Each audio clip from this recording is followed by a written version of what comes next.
মহিলাদের নিরাপত্তার কথা মাথায় রেখে মহিলা স্পেশাল বাস চালু করল উত্তরবঙ্গ রাষ্ট্রীয় পরিবহন সংস্থা। এই কথা খোদ উত্তরবঙ্গ রাষ্ট্রীয় পরিবহন সংস্থার চেয়ারম্যান পার্থ প্রতিম রায় জানালেন।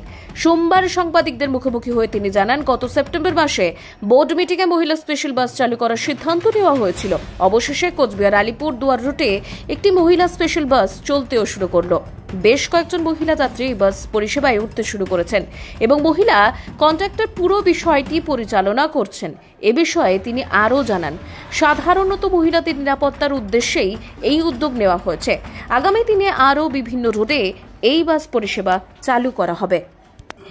মাননীয় মুখ্যমন্ত্রী মমতা বন্দ্যোপাধ্যায়ের অনুপ্রেরণায় এবং পশ্চিমবঙ্গ সরকারের মাননীয় পরিবহন মন্ত্রী স্নেহাশিস চক্রবর্তীর গাইডেন্সে আমরা উত্তরবঙ্গ রাষ্ট্রীয় পরিবহন নিগম গত সেপ্টেম্বর মাসে বোর্ড মিটিংয়ে লেডিস স্পেশাল চালু করার সিদ্ধান্ত গ্রহণ করেছি। আজকে খুব সফলভাবে সকাল 10টায় কোচবিহার আলিপুরদুয়ার রুটে লেডিস স্পেশাল বাস চলতে শুরু করলো।